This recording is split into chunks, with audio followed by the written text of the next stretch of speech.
వాక్యమైనదే వాక్యం ద్వారా సూటిగా నాతో మాతో మీరు మాట్లాడిన ప్రభు, ఉదక స్నానం చేయించిన వాక్యం ద్వారా వినగల చెవులు, గ్రహింపగల హృదయం నాకు మాకు అనుగ్రహించండి. వాక్య ప్రత్యక్షత నాకు అనుగ్రహించమని, అడ్డుపడుతున్న పాదం మీ పాదాలతో పాదాలు అనగదొక్కమని, మీ నాయకత్వాన్ని బట్టి నాకు సహాయం చేయమని, నడిపింపు దయచేయమని, మీ సన్నిధి మా తోడు ఉంచమని, ఈ నీచుడిని సిలువ చేయటం వల్ల కొంతశాతం మరుగు చేయమని, కొత్త విషయాలు మాకు బయలుపరచమని వేసిన మనుషులు తండ్రి.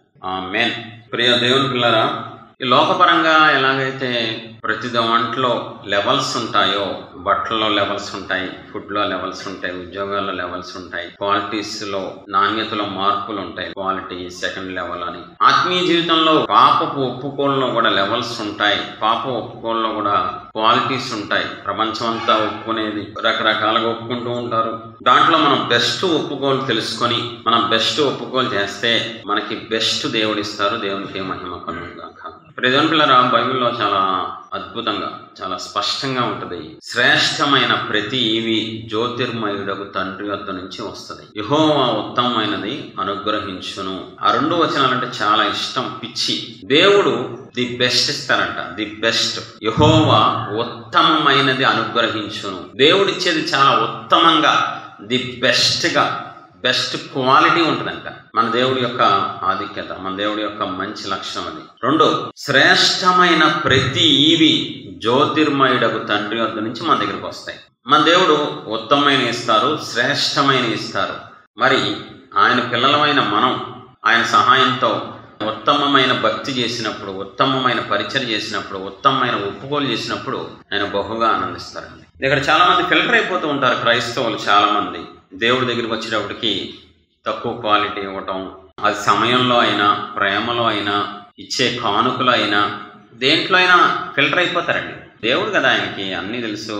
మనుషులకు మనం మాయ చేయొచ్చు, సేవకులను మాయ చేయొచ్చు, కానీ దేవుడు మాయ చేయలేం. ఆయనకి అర్థమైపోద్ది నువ్వు ఏ స్థానం దేవుడికి ఇస్తున్నావు, ఏ క్వాలిటీ ఇస్తున్నావు.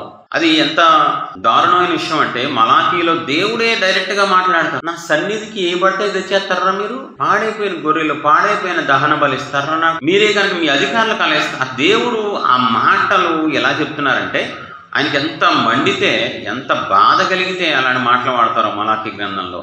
మలాకీ 1:6, కుమారుడు తన తండ్రిని కనపరచును కదా, దాసుడు తన యజమానుని కనపరచును కదా. నా నామమును నిర్లక్ష్యపెట్టు యాజకులారా, నేను తండ్రినైతే నాకు రావాల్సిన ఘనత ఏమాయను? నేను యజమానుడనైతే నాకు భయపడేవాడు ఎక్కడ ఉన్నాడు అని సైన్యములకు అధిపతి యెహోవా మిమ్మల్ని అడుగగా, ఏమి చేసి నీ నామమును నిర్లక్ష్యపెట్టిందని మీరు అందురు. నా బలిపీఠము మీద. ఎంత దారుణమైన మాట అండి. ఇప్పుడు దేవుడు మాట్లాడుతున్నారు, ఎక్స్ప్లెయిన్ చేస్తున్నారు. ఒరే బాబు, మళ్ళీ అమ్మాయికి ఫేస్ పెట్టి మేమేం చేసాం ప్రభు అంటారేట్రా బాబు? వినండి ఏం చేశారు చెప్తాను. నా బలిపీఠం మీద అపవిత్రమైన భోజనమును చేసేయన్ని చేస్తున్నారు కదా. మళ్ళీ ఏమి చేయనట్టు నంగనాశిల్లాగా మేమేం చేశాం ప్రభువా అంటారేట్రా? నీచపరిచినందు చేతనే కదా.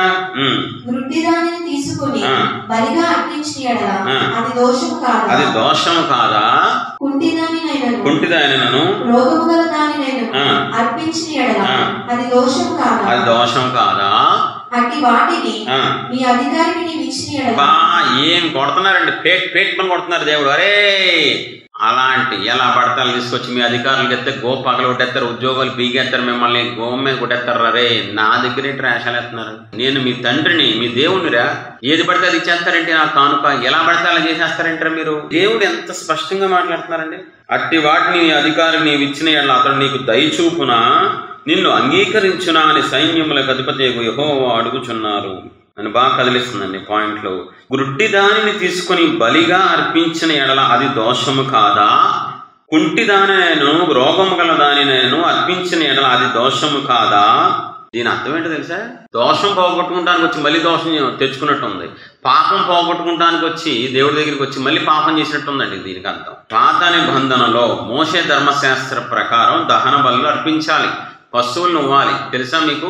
యాజకుడి దగ్గరికి వెళ్తే ఆ యాజకుడు పశువులో మచ్చ, డావు ఏం ఉండకుండా పర్ఫెక్ట్ పశువుని పరీక్షించి అప్పుడు ఆ పశువుని దహన బలిగా ఇస్తాడు. ఇది క్రమం. దేవుడు మోషేకి చెప్పిన ఒక క్రమం అన్నమాట. మరే ఎలా పడతాలో నాకు దహన బలి ఇవ్వకూడదు, మీరు గనక పాప పరిహారార్థ బలి అయినా దహన బలి అయినా ఏ బలి అయినా నాకు ఇచ్చేటప్పుడు ఒక పశువుని మీరు ఇస్తే, ఒక పక్షిని ఇస్తే, అది దాంట్లో రోగం ఉండకూడదు, ఆ పక్షిలో కానీ ఆ పశువులో కానీ మచ్చ ఉండకూడదు, డాగులు ఉండకూడదు, అది కుంటిదవ్వకూడదు, గుడ్డిదవ్వకూడదు. చాలా క్లారిటీగా. ఇప్పుడు దేవుని కృప వల్ల యేసు ప్రభు శిలువలో రక్తం కాచడం వల్ల మనకి బలులు లేవని మన పండగ చేసుకోకూడదు. ఇప్పుడు దానికంటే శ్రేష్టమైన బలి దహన బలి లాంటి మనం విరిగి నలిగిన హృదయంతో మనం పాపాన్ని ఒప్పుకోవాలి, ప్రార్థన చేయాలి, విజ్ఞాపన చేయాలి, స్తుతియాగం చేయాలి. ఇప్పుడు అవేమీ లేవు. అక్కడే ఒక పశువుని బలి ఇవ్వడానికి అంతగా పర్ఫెక్ట్గా మచ్చ డాగు ఉండకూడదు, కుంటితనం ఉండకూడదు, గుడ్డుతనం ఉండకూడదు. మీకు గుర్తుందా, అబ్రహాము ఇంటికి దేవుడు 3 వ్యక్తులుగా వచ్చినప్పుడు ఎలాంటిది ఇచ్చాడు? వెళ్ళి తన పశువుల మందులకు వెళ్ళి ఎలా పడతాలు ఇచ్చేసాడు అబ్రహాము. ఆదికాండం 18:7. మరియు అబ్రహాము పశువుల మందకి పరిగెత్తి చూసారా, ఒక మంచి లేత దూడను చూసారా ఎలాంటి తెస్తున్నాడు. అప్పుడు మోషే ధర్మశాస్త్రం ఉందా? అబ్రహాం తాతయ్యగా మోషే కదా. చూడండి, ఇక్కడ అబ్రహాము దేవుని మనస్సు ఎరిగిన వ్యక్తి కాబట్టి, ఒకవేళ పని వాళ్ళల్లో ఎవరికైనా ఒరే మంచి లేత దూడంది తీసురా అంటే, వీడే పుట్టుదాన్ని గుడిదాన్ని ఓ పని అయిపోతుంది కదా, రేపు ఎలా ఇవాళ చచ్చిపోతుంది కదా అని చెప్పి తెస్తాడేమో అని చెప్పి, ఆ వయసులో ఎంత వయసు అప్పటికి 99 ఏళ్ల వయసులో ఒక కోటీశ్వరుడు ఏం చేస్తున్నాడు? వెళ్ళి దొరికిన దూడ తెస్తున్నాడు. చెప్పాలి, ఇవాళ రేపు చచ్చిపోయే దూడని తెస్తున్నాడు, పక్క చిక్కిన దూడని తెస్తున్నాడు అని ఉందా? చూడండి ఒక్కసారి. దేవుడు మనసుని గెలుచుకున్నాడు అబ్రహాం. ఎందుకని? అవన్నీ ఎందుకు రాయించారు బైబిల్లో? ఒరే, ఆడి భక్తి శ్రేష్టంగా ఉంది. ఆడిచ్చే బలి, కొడుకునిచ్చేటప్పుడు కూడా ఎలా ఇచ్చాడు? తీసుకో కొడుకు. ఏం దేవుడు ఆయన, ఏం దేవుడు, సొనుగుతో గొనుతో ఇచ్చాడా? అసలు ఎంత గొప్ప భక్తి అండి నిజంగా వాళ్ళు భక్తులు అంటే. కొడుకునిచ్చేటప్పుడు కనీసం ఏడవడం కానీ, ఏడుకొట్టు మొహం కానీ ఏం లేదండి. ఈరోజు చిన్నది మందిరానికి రావాలంటే సొనుగుతారు. కానుక ఇచ్చేటప్పుడు ఇస్తే కానుకిస్తే రేపొద్దున ఏమొద్దు మన బతుకు, మనం రేపొద్దున పరిస్థితి ఏంటి? ఈ మాటకి బైబిల్లో ఏమంటారు తెలుసా? ఆయనంట గమనాగమనములు లేని, చంచలత్వం లేని దేవుడు అంట. మనకి ఏదైనా ఇస్తున్నప్పుడు దాన్ని ఆయన ఆలోచించి, రేపు ఈడు మళ్ళీ దాన్ని ఉంచుకుంటాడా ఈ వరాన్ని, ఇది అలా అసలు అలా ఆలోచించడంట. మనకి దేవుడు ఏదైనా, మన తండ్రి, మన పరలోక తండ్రి మనకి ఏదైనా ఇచ్చేటప్పుడు చంచలత్వం ఉండదంట, కానీ మనలో చంచలత్వం ఉంటుందండి. చంచలత్వం అంటే ఏంటి? 2 మనసులు. కానుక ఇచ్చాను, అనవసరంగా మీటింగ్ పెట్టాను లాస్ట్ ఇయర్, అనవసరంగా పెట్టా, ఇప్పటిదాకా నాకు ఏం కనబడతల్లా. ఈ చంచలత్వం మనసు. అనవసరంగా వచ్చాను, అనవసరంగా సమర్పించుకున్నాను, అనవసరంగా సాక్ష్యానికి వెళ్ళాను, ఎక్కువ ఇచ్చానేమో. ఈ దరిద్రమైన మనసు ఉంటుంది చూసారా దేవుని పిల్లల్లో, దీన్ని చంచలత్వం అంటారు. దేవుళ్ళ అంట ఆ చంచలత్వం అనేది ఉండదంట. దేవుడు ఇచ్చేటప్పుడు స్పష్టంగా ఇలా ఇచ్చేస్తారంట. ప్రేమ, ఇదిగో తీసుకో వరం, ఇదిగో తీసుకో అభిషేకం, ఇదిగో తీసుకో స్వాస్థ్యం, ఇదిగో తీసుకో అని దేవుడు తన ప్రేమతో ఇచ్చేస్తారంట తన పిల్లలకి. యాకోబు 1:15 చదవమా. శ్రేష్టమైన ప్రతి ఈవియు సంపూర్ణమైన ప్రతి వరమును పరసంబంధమైనదే,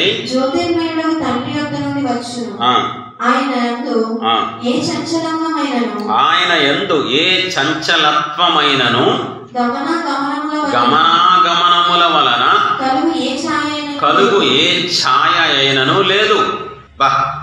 ఆయన యందు ఏం లేదంట? చంచలత్వం లేదు, గమనాగమనము లేవు. ఇస్తే బాగుండా, ఇవ్వదు బాగుండా, ఇచ్చాను అవసరంగా ఇచ్చానా? అస్సలు దేవుడు మనకి ఏదైనా ఒక వరం కానీ, అభిషేకం కానీ, తలాంతు కానీ, ఆశీర్వాదం ఇచ్చిన తర్వాత పాడు చేసుకున్నా గీడు చేసుకున్నా అది మన చేతిలో ఉంటుంది. కానీ ఎందుకు ఇచ్చానరా బాబు, అనవసరంగా ఇచ్చానా, అర్హత లేకుండా ఇచ్చానా అలా అనుకోరండి. మంచి మనసున్న దేవుడు, గొప్ప మనసున్న దేవుడు. ఇప్పుడు నేను బలి అర్పించేటప్పుడే అంతగా శ్రేష్టంగా అర్పిస్తే మనం ఒప్పుకోల్లో ఇంకెంత శ్రేష్టమైన ఒప్పుకోలు ఉండాలి? చాలా ప్రాముఖ్యమైన విషయం.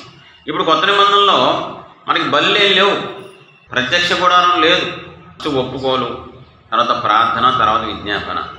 ఇవి ఎలా ఉండాలంటే దేవునికి అంగీకారంగా ఉండాలి, దేవుణ్ణి సంతోషపెట్టేవిలాగా ఉండాలి.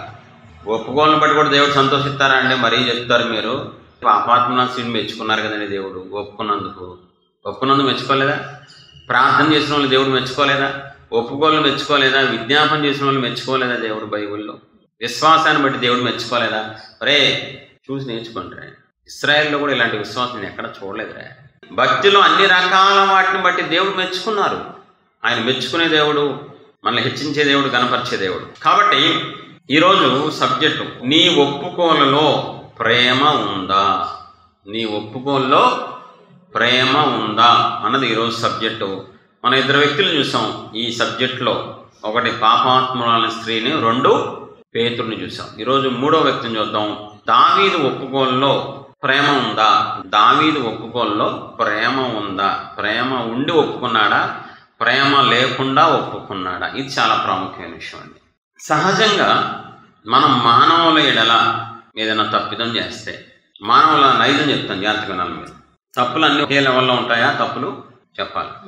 మరే దౌర్భాగ్యుడ, చెడిపోయినోడా, అదొక తప్పు. అనవసరంగా ఒకటి తిడితే ఆడ వెళ్ళి భూమి మీద కొడితే దీనికంటే అది పెద్ద తప్పు కొట్టినందుకు. ఆడనే కాలు కింద తీసి కొడితే అది ఇంకా పెద్ద తప్పు. ఆడనే చేయి నరిగితే అది ఇంకా పెద్ద తప్పు. ఆడని చంపేస్తే తప్పులకే పెద్ద తప్పు. అది లెవెల్స్ ఉన్నాయి లేవా? తిట్టడం కొట్టడం ఒకటేనా? కొట్టడం నరకడం ఒకటేనా? నరకడం చంపేయడం ఒకటా? ఇప్పుడు మానవుని యొక్క నైజం ఎంత వరస్ట్గా తయారైందంటే, ఏ తప్పుకైనా ఒక్కసారి క్షమాపణ అడుగుతాను నేను, రెండోసారి అడగను. ఏ తప్పుకైనా, దేవుణ్ణైనా మనిషినైనా ఒకసారి అడుగుతాను. ఆ సందర్భాన్ని బట్టి, ప్రభా తప్పు చేశాను క్షమించండి, దైవజనుడా తప్పు చేశాను మనస్ఫూర్తిగా అడుగుతాను క్షమాపణ, వదిలేను. ఇంకా ఎలా దిగజారిపోయారంటే నీటి క్రైస్తవ్యం అండి.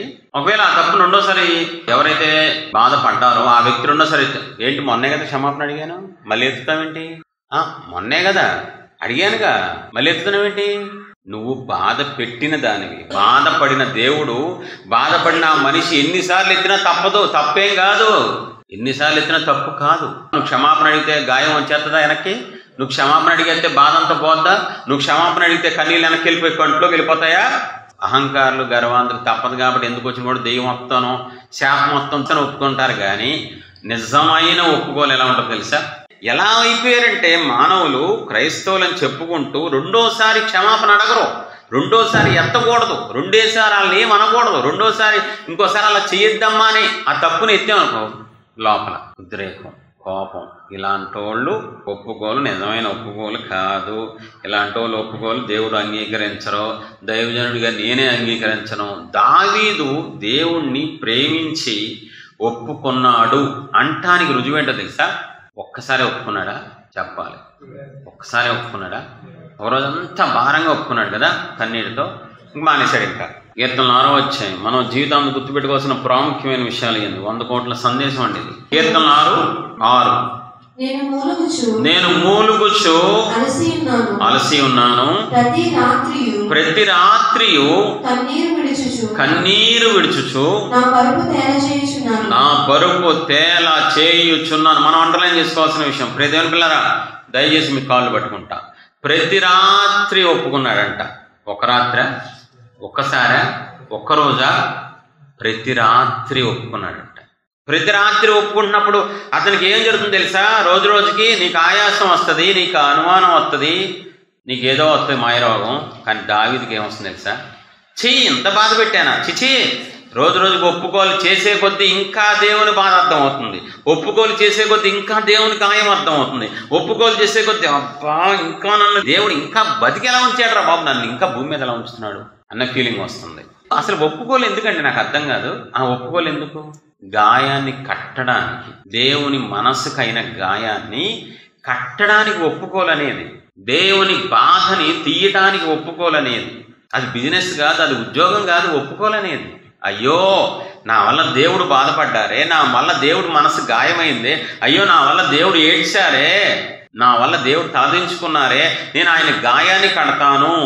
మిగతా అంతా విడుదల రావడం, స్వస్థత రావడం అదంతా సెకండరీ అండి బాబు. నేను చాలాసార్లు చెప్పాను, ఎగ్జాంపుల్ చెప్పకపోతే మీకు అర్థం కాదు. భార్యాభర్తల బంధం భూమి మీద గొప్పది, దేవుడు ఏర్పాటు చేశారు. భర్త దగ్గరికి వెళ్ళి మన ఇద్దరి మధ్య మాటలో ప్రేమ అని రాగలవద్దు, డబ్బులు శాలరీ చాలు నాకు అంటే ఎలా ఉంటుంది? పిల్లలు వచ్చి అమ్మా నాన్న మంత్ మాటలు గుడ్ మార్నింగ్ వద్దు, పాకెట్ మనీ ఇచ్చేయండి, మంత్లీ ఫీజు కట్టండి చాలు అంటే ఎలా ఉంటుందండి? బంధాలు అసహ్యంగా ఉంటాయి, చచ్చిపోవాలి. ఇది ఓ బతికి, ఇది ఓ కుటుంబమేనా అని ఆడు సన్యాసంగా వెళ్ళిపోతాడు తెలుసా. ఇవన్నీ సెకండరీ. ఖచ్చితంగా భార్యాభర్తల తర్వాత అన్నీ ఉంటాయి, కానీ ఫస్ట్ ప్రేమ బంధం అనేది ఉండాలి కదా. ఒప్పుకోల్లో దేవుడు ఖచ్చితంగా నువ్వు ఒప్పుకున్న దాన్ని బట్టి నీకు విడుదలిస్తారు, ఆశీర్వాదం ఇస్తారు, మళ్ళీ అన్నీ ఇస్తారు. అది పక్కన పెట్టండి. అసలు ఒప్పుకోవడంలో అసలు ఉద్దేశం ఏంటి? నేను దేవుణ్ణి బాధ పెట్టాను, నేను పాపం చేసి దేవుణ్ణి గాయాన్ని రేపాను, నేను పాపం చేసి దేవుణ్ణి ఏడిపించాను నేను. అదేది ఇంటెన్షన్? అసలు ఆలోచన ఏది? అసలు ఆ తలంపేది? ఆ ఉద్దేశం ఏది? లేదు. ఒప్పేసుకోవాలి. దైవజనుడు చెప్పాడు 9 వారాలు ఒప్పుకుంటా, 3 రోజులు ఒప్పుకుంటా. ఏం లెక్కలండి, ఏం క్యాలిక్యులేషన్, ఏం దరిద్రం అండి బాబు. ఎందుకనే ఈరోజు చాలామంది ఒప్పుకుంటున్నామని చెప్పిన ఆ ఒప్పుకోల వల్ల రిజల్ట్ రావట్లా, దేవుడు ఒప్పుకోలు మెచ్చుకోవట్లేదు. ఆ ఒప్పుకోల తర్వాత వాళ్ళకేమి ఆశీర్వాదం రావట్లేదు. మనం ఎందుకు ఒప్పుకోవాలి? ఏ ఉద్దేశంతో ఒప్పుకోవాలి? ఎలా ఒప్పుకోవాలి? ప్రేమతో ఒప్పుకోవాలి, ఆయన వైపు చూస్తూ ఒప్పుకోవాలి. ఆయన హృదయాన్ని గాయపెట్టాను, ఆయన గాయాన్ని రేపాను, ఆయన్ని దుఃఖపెట్టాను, ఆయన నన్ను ప్రేమించారే, నాకు ఇచ్చిన ఈ జీవితాన్ని పాడు చేసుకున్నానే అని ఒక మంచి మనసుతో ఒప్పుకోవాలి కదండి. ఏం ఒప్పుకోవాలండి బాబు, నాకు అర్థం కాదు. ఇక్కడ దావీదుని మనం పరీక్షిస్తే ప్రతి రాత్రి ఒప్పుకుంటున్నాడు. ఎంతకాలం ఒప్పుకున్నాడు తెలియదు, కానీ చాలా కాలం మాత్రం తెలుసండి. తనకి బోరు కొట్టట్లా. రాత్రిపూట నిద్ర మానేస్తే ఏమనిపించట్లేదు. రాత్రంతా ఒప్పుకుంటున్నప్పుడు అందరూ పడుకుంటున్నారు, నేనేంటి అనిపించట్లా. ఆయన గాయమే కనబడుతుంది, ఆయన బాధే అర్థమవుతుంది ఒప్పుకున్నప్పుడల్లా, ఆయన దుఃఖమే కనబడుతుందండి. మీరు ఒక్క మాట చెప్పండి, తీసేసుకున్న రాజ్యాన్ని, తీసేసుకున్న స్థాయిని, స్థితిని మళ్ళీ దేవుడు ఇచ్చారంటే దావీదు ఎంత ఏడిస్తే ఇచ్చి ఉంటారండి. దావీదు ఏ రేంజ్లో ఏడిస్తే, ఏ రేంజ్లో గాయాన్ని కడితే, ఏ రేంజ్లో ఆయన పాదాలు కడిగితే మళ్ళీ దావీదుకి దేవుడు ఒకప్పుడు స్థితి ఇచ్చేసారు. చెప్పండి ఒక్క మాట ఆలోచించండి. చిన్న విషయం కాదు. దేవుడికి మళ్ళీ దావీదుని లైన్లో పెట్టి మళ్ళీ అతని గర్భమున యేసుప్రభు వారు పుట్టడం చిన్న విషయం కాదండి. అంత భయంకరమైన వ్యభిచారం చేసిన తర్వాత ఒక మనిషిని చంపించేసి హంతకుడు అయిపోయాడు, వ్యభిచారం అయిపోయాడు, వేషధార అయిపోయాడు, మోసగాడు అయిపోయాడు, అన్యాయసుడు అయిపోయారు, అధికార దుర్వినియోగం చేశాడు. ఇన్ని చేశాడండి దావీదు. ఇన్ని చేసిన తర్వాత మళ్ళీ తనకి అన్ని ఇచ్చారు దేవుడు అంటే ఆ ఒప్పుకోలు ఏ రేంజ్లో ఉందో ఒకసారి ఆలోచించి, రివర్సల్ ఆలోచిస్తే మీకు అర్థమవుతుంది. ఇక్కడ దావీదు టైం పెట్టుకోవాలా, మనలాగా 3 రోజులు ఒప్పుకుంటా, 30 రోజులు గంట ఒప్పుకుంటా అని టైం పెట్టుకోవాలా. ఆయన గాయం కట్టబడేదాకా ఒప్పుకుంటా నేను. ఆయన చాలు, ఇంకా నా బాధ అంతా పోయింది, ఇంకా నాకు నీ వల్ల బాధ పోయింది, నువ్వు పెట్టిన బాధ లేదు, ఇప్పుడు గుర్తులేదు, నాకు ఇంకా నీ వల్ల గాయం లేదు అనేదాకా ఒప్పుకుంటా అన్నట్లుగా ఆయన ఒప్పుకున్నాడు. దాని ఎలా ఉంది మీ ఒప్పుకోలు? దాని ఒప్పుకోలు చెప్పాలి. పాపం చేసేటప్పుడు మీ వైపే చూసుకుంటారు, పాపం చేసిన తర్వాత ఒప్పుకున్నప్పుడు మీ వైపే చూసుకుంటారు. పాపం చేస్తే దేవుడు బాధపడతారు, దేవుడు దుఃఖపడతారని ఒప్పుకోరు, ఆయన వైపు చూడరు. ఒప్పుకునేటప్పుడు ఆయన గాయం తగ్గిందా లేదా? ఇది చిన్న సింపుల్ లాజిక్ అండి. నేను వచ్చి మిమ్మల్ని క్షమాపణ అడిగా, పేట్ మన గోమ మీద కొట్టా, పైపైన అడిగి వచ్చాను, మీ మనసు సెట్ అవుద్దా? చెప్పాలి. అదేంటి క్షమాపణ అడిగానుగా, సారీ 3 భాషల్లో చెప్పా, తెలుగులో, ఇంగ్లీష్లో, హిందీలో, సెట్ అయిపోద్దా మీ మనసు? ఎందుకని? క్షమాపణ అడిగానుగా. నీకు తగిలిన బాధ, గాయం కట్టబడేదాకా ఒప్పుకోవాలి. అది న్యాయమా కాదా? చెప్పాలి. మీ లైఫ్లో కూడా అలాంటి పరిస్థితి వచ్చినప్పుడు మీరు చాలామంది రిజెక్ట్ చేశారుగా, ఎల్లవయ్యా నీ బోడికి క్షమాపణ ఎవడకు కావాలి, ఎల్లవమ్మా అని మీరు అనలేదా? అది మీకో మనస్సు, దేవుడికో మనసా? మీకో గాయం, దేవుడికో గాయమా? పాపాత్ములైన మీకే అంత గాయం అయితే పరిశుద్ధ దేవుడికి పాపం చేసిన మనల్ని బట్టి ఎంత గాయం అవుద్దండి? నిజమైన ఒప్పుకోలేంటో తెలుసా? నిజమైన ప్రేమతో ఒప్పుకోలే ఎలాంటిదంటే ఎన్ని రోజులైనా ఒప్పుకుంటానే ఉంటారండి దేవుని పాదాల బట్టి. దానికి ఇక్కడ ఆపేద్దామని కానీ, ఇంతటితో ముగింపని కానీ ఇన్ని రోజులని పెట్టుకోరండి. దేవుని ప్రేమించి ఒప్పుకునే వాళ్ళు అలా ఒప్పుకుంటానే ఉంటారు. అది ఫస్ట్ పాయింట్. దావీదు అంటే దేవుడికి అందుకే అంత ఇష్టం. దావీదు స్తుతి ఇష్టం దేవుడికి, దావీదు ఆరాధన ఇష్టం, దావీదు ఒప్పుకోలు కూడా ఇష్టం దేవుని. రెండో పాయింట్ చూద్దాం. దేవుని పిల్లారా, దయచేసి దేవుడితో గేమ్స్ ఆడద్దు, దేవునితో బిజినెస్ చేయొద్దు, దేవుణ్ణి బాధ పెట్టి దుఃఖపెట్టి దాన్ని క్యాలిక్యులేట్ చేయొద్దు. 3 రోజులు 3 గంటలు 3 నిమిషాలని, అది కరెక్ట్ కాదు. దేవుడు మనసుకు గాయం వద్దండి. ఇదే మాట ఇప్పుడు మలాకి మీరు దీంట్లో కలుపుకోండి ఒకసారి. దేవుడు అడుగుతున్నారు, ఒరే నిన్ను బాధ పెట్టి ఎలా పడితే అలా ఒప్పుకుంటే నువ్వు ఒప్పుకుంటావా అని అడుగుతున్నాడు దేవుడు. అక్కడ అడుగుతున్నాడు చూసావా, నీకు బాధ కలిగితే, నీకు గాయం అయితే, ఎవరైనా వచ్చి సరిగ్గా ఒప్పుకోకపోతే నువ్వు అంగీకరిస్తావని అడుగుతున్నాడు దేవుడు నా ద్వారా. ఏం చెప్తారు ఆన్సర్? అంగీకరించరు. మీకే అంత రోషం ఉంటే, మీకే అంత ఉంటే దేవుడికి ఇంకెంత రోషం ఉంటుంది, దేవుడికి ఇంకెంత ఇది ఉంటుందండి. ఆలోచించండి ఒకసారి. నిజమైన ఒప్పుకోలేంటి తెలుసా, నిజమైన పశ్చాత్తాపం ఏంటో తెలుసా, నీవు చేసిన తప్పుని 10 సార్లు కాదు 100 సార్లు ఎదుటోడు ఎత్తినా ఎస్ నేను చేశాను అలా దించుకుంటావే తప్ప తలెత్తవు. నువ్వు 100 సార్లు ఆ టాపిక్ మళ్ళీ ఎత్తినా, లాస్ట్ ఇయర్ నువ్వు చేసిన తప్పు కదా, లాస్ట్ ఇయర్ నువ్వు పెళ్లిలో చేసిన అది అన్యాయం కదా, అవును అవును నిజమే, అవును అవును, 100సారి కూడా నీకు కోపం రాకూడదు, 100సారి కూడా నీకు చిరాకు రాకూడదు, 100సారి కూడా నీకు లోపల తేడా రాకూడదు. అప్పుడు నిజమైన నువ్వు ఒప్పుకోలు, అది నిజమైన దేవుడు అంగీకరించే గొప్ప ఒప్పుకోలు. రెండో పాయింట్ చూద్దాం. చాలా గొప్ప విషయం 51వ కీర్తనలో దాచిపెట్టారు దేవుడు, మర్మంతో కూడిన విషయం అండి. నిజమైన ఒప్పుకోలులో ఏముంటుందో తెలుసా, ప్రేమతో చేసే ఒప్పుకోలు. దావీదు ఏమంటాడు తెలుసా, స్థిరమైన మనస్సు నాకు కలుగ చేయండి. చూడండి అన్నమాట,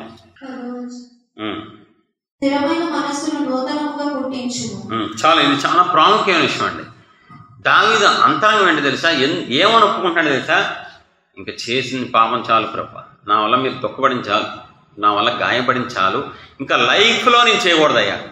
బా చాలా గొప్ప విషయం అండి ఇది. ఇంకా జీవితంలో నేను పాపం చేసి మిమ్మల్ని ఏడిపించకూడదు, నాకు అటువంటి మనసు ఉండి అయ్యా. చూడండి, ఇది బిజినెస్ ఒప్పుకోలు కాదు, మనలాంటి ఒప్పుకోలు కాదు. దావీదుది బిజినెస్లు చేయట్లా దేవుడితో. మళ్ళీ నా వల్ల మీరు కన్నీరు కార్చకూడదు, మళ్ళీ నా వల్ల ఇంకా జీవితంలో మీరు తలదించుకోకూడదయ్యా. బా అది కదండి ప్రేమతో ఒప్పుకోవాలంటే. నేను చాలా చేశానయ్యా, చాలా ఏడిపించానయ్యా, నా వల్ల శత్రువులు ఎదుట మిమ్మల్ని తలదించుకున్నట్టు చేశాను, నేను చేసిన పని మామూలు విషయం కాదు ప్రభువా, కానీ నా లైఫ్లో ఇంకొకసారి నేను తప్పు చేసి మిమ్మల్ని తలదించుకునేలాగా చెయ్యకూడదు. ఆ మాట అండి ఒప్పుకోల్లో అవి ఎందుకు వచ్చినాయి, ఒప్పుకున్నా సారీ చెప్పాలి, నాకు ఇవ్వాల్సి నాకు తిరిగి ఇచ్చేయండి ప్రభు, ఇవన్నీ అడగాలి. కానీ ఇక్కడ ఏమంటున్నాడు దావీదు, స్థిరమైన మనస్సు నాకు పుట్టించుము అంటే అర్థం ఏంటి, ఇంకొకసారి నేను తప్పు చేయకుండా, ఇంకొకసారి పాపం చేయకుండా. ఎందుకు, మళ్ళీ పాపం చేస్తే మళ్ళీ బాధపడతారు మీరు నా వల్ల, మళ్ళీ పాపం చేస్తే మళ్ళీ దుఃఖపడతారు మీరు నా వల్ల. అలా వద్దు ప్రభు. ఎంత ప్రేమతో కూడిన ఒప్పుకోవాలండి దావీదుది, ఎంత ప్రేమతో కూడిన ఒప్పుకోవాలండి. నాకు చాలా ఆనందంగా ఉంది మంచి మంచి ఒప్పుకోవాలి. చూడండి ఎంత బాగా అంటే, ఇంకొకసారి బాధపడకూడదయ్యా నా వల్ల, మీరు చాలా బాధపడ్డారు నా వల్ల, చాలా దుఃఖపడ్డారయ్యా. నేను ఇలా తప్పుడు పని చేసినప్పుడు బెషబా విషయంలో, ఊరియా విషయంలో చేసిన దాన్ని బట్టి చాలా ఏడ్చారయ్యా మీరు నా వల్ల. అర్థమవుతుంది, నేను ఒప్పుకుంటుంటే తెలుస్తుందయ్యా మీ బాధ నాకు. కాబట్టి ఇంకా జీవితంలో నేను తప్పు చేయకూడదు, ఇంకా లైఫ్లో నాకు ఈ పాపం నా మీద పని చేయకూడదని అలా అడుగుతున్నాడండి. మనం ఏదైనా తల్లిదండ్రులు బాధ పెట్టినా, దైవజనులను బాధ పెట్టినా, ఈసారి క్షమించేయండి, ఈసారికి నన్ను మన్నించండి అంటామే కానీ మళ్ళీ లైఫ్లో ఇంకోసారి ఆ తప్పు చేసి తల్లిదండ్రులు కానీ దైవజనులు కానీ ఇంకెవరైనా బాధ పెట్టకుండా ఉండాలి అన్న ఆలోచన ఏమి ఉండదండి. తప్పు చేసాం, క్షమాపణ అయిపోయింది.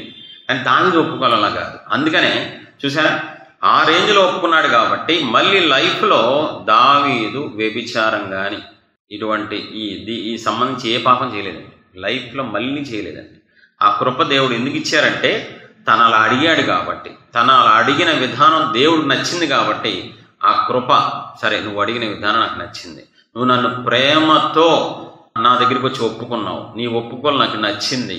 నీ ఒప్పుకోల్లో ఏముందంటే, మళ్ళీ నేను ఇంకొకసారి బాధపడతానేమో, మళ్ళీ ఇంకొకసారి నేను కన్నీళ్లు కారుస్తానేమో నీ వల్ల అని నువ్వు అడిగిన విధానం నాకు నచ్చింది, శభాష్ నాకు నచ్చింది. కాబట్టి ఇంకా లైఫ్లో నువ్వు ఆ పాపం చేయకుండా ఉండే కృప నీకు ఇచ్చేశాను అని చెప్పి దేవుడు అతనికి, దావీదుకి అత్యధికమైన కృప ఇచ్చారు. దేవునికి మహిమ కలుగునుగాక. ఇంకొక పాయింట్ చూపించి నేను ముగిస్తాను. 3వ పాయింట్, దావీదు ఒప్పుకోల్లో ఫస్ట్ది ఎక్కువ కాలం ఒప్పుకుంటున్నాడు. ఒక లిమిట్ అనేది పెట్టుకోవాలా. అందుకనే చూసారా ఎంత గొప్ప దేవుడు తెలుసు, అనంత జ్ఞాని. లిమిట్ రాశారా ఎక్కడైనా బైబిల్లో? ఇన్ని రోజులే ఒక వ్యక్తి ఒప్పుకున్నాడు, ఇన్ని గంటలు ఒప్పుకున్నాడు, ఎక్కడైనా ఉందా బైబిల్లో? పాత నిబంధన నుంచి కొత్త నిబంధన వరకు ఇంతకాలం ఒప్పుకున్నాడు కానీ ఇన్ని రోజులను కానీ ఏమన్నా ఉందా? నిజమైన ఒప్పుకోలు ఎలాంటి చెప్పను, నేను సేవకుడిగా చెప్తాను, దేవుని సేవకుడిగా. దేవుడిని క్షమించేసిన దైవజనుడు నేను క్షమించిన మళ్ళీ మళ్ళీ గుర్తు చేసుకుని ఒప్పుకుంటా చూసావా, అది నిజమైన ఒప్పుకోవాలి, ప్రేమ ఒప్పుకోవాలి. మళ్ళీ మళ్ళీ నువ్వే నేను క్షమించారు, ఆయన నా మనసుకు లాగుతానే ఉంది. మిమ్మల్ని ఏడిపించడం ఏంటండి, మిమ్మల్ని బాధ పెడతామండి, నేను మీరు క్షమించేశారు, మళ్ళీ నా స్థానం నాకు ఇచ్చారు, అయినా గుర్తు వస్తుంది, గుర్తు వచ్చినప్పుడు ఏడిపోతుందాక, అది నిజమైన ఒప్పుకోవాలి. అలా ఉందా? దేవునితో బంధం కలిగి ఉన్నాడు మనోడు దావీదు. ప్రేమ ఉన్న చోట బంధం ఉంటుందండి. 11వ వచనం, మీ సన్నిధిలో నుండి నన్ను త్రోసివేయకము, ఒప్పుకోల్లో ఏముందండి, బంధం ఉంది. దేవునితో ఒక బంధం కలిగి ఒప్పుకుంటున్నాడు. అయ్యా పాపం చేశానండి, నన్ను తోసేద్ది అయ్యా, మీ సన్నిధిలో తోసేద్ది ప్రభు, నాకు మీరు కావాలయ్యా, మీరు కావాలయ్యా, మీరు కావాలయ్యా. ఎంత లోతైన ఒప్పుకోలు, ఎంత ప్రేమతో కూడిన ఒప్పుకోలండి ఇది. ఈ మాట ఎవరన్నా అంటారా? ప్రభా మీ సన్నిధిలో తోసేద్ది, పాపం చేశాను కాబట్టి నాకు మీరు దూరం అవద్దయ్యా, మీరు దూరం అయితే నేను బతకలేను ప్రభు, మీలాగా నన్ను ఎవరు ప్రేమించరయ్యా. నేను పాపం చేశాను, నిజమేనయ్యా, నేను ఒప్పుకుంటాను, నేను బరిదగించాను, నేను చీడ పురుగునయ్యా, కానీ ఒకటి మాత్రం నిజం, మీరంటే ఇష్టం ప్రభు, మీరంటే ప్రేమ అయ్యా. బలహీనుడు కాబట్టి కంట్రోల్ చేసుకోలేక పాపం చేశాను, కానీ మీరంటే చాలా ఇష్టం, మీరు కావాలి ప్రభు, దయచేసి నన్ను దూరం చేయొద్దయ్యా, మీ సన్నిధిలో ఉంచి మీ బిడ్డగా నన్ను తోసేయొద్దయ్యా.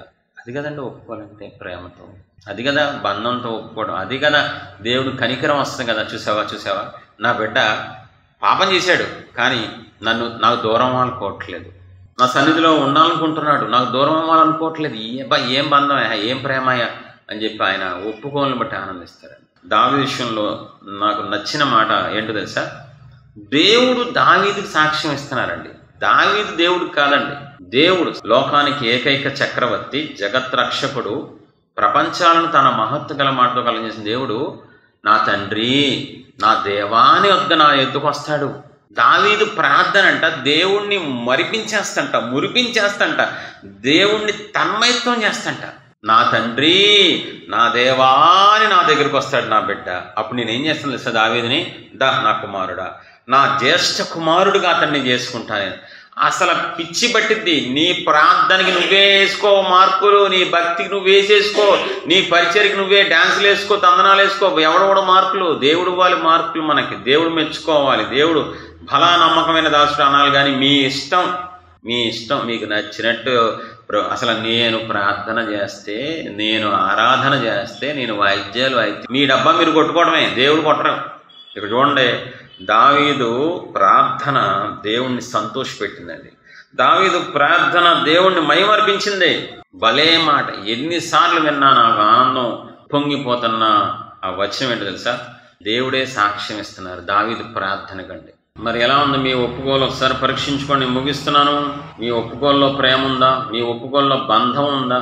మీ ఒప్పుకోల్లో ఇంకోసారి దేవుడు బాధపడకూడదు, నన్ను బట్టి దేవుడు దుఃఖపడకూడదు అనే ఆ ఫీలింగ్ ఉందా మీకు? సరే చూసుకోండి. కీర్తనలు 89:26.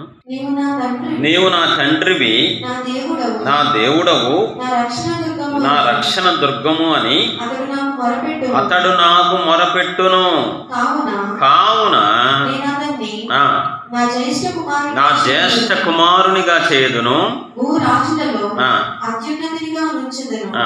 నా కృప నిత్యము అతనికి తోడుగా ఉండచేసెదను, నా నిబంధన అతనితో స్థిరముగా ఉండును. చాలు. చూడండి ఒక మాట, ఎవరు గురించి మెచ్చుకుంటున్నారు ఇక్కడ?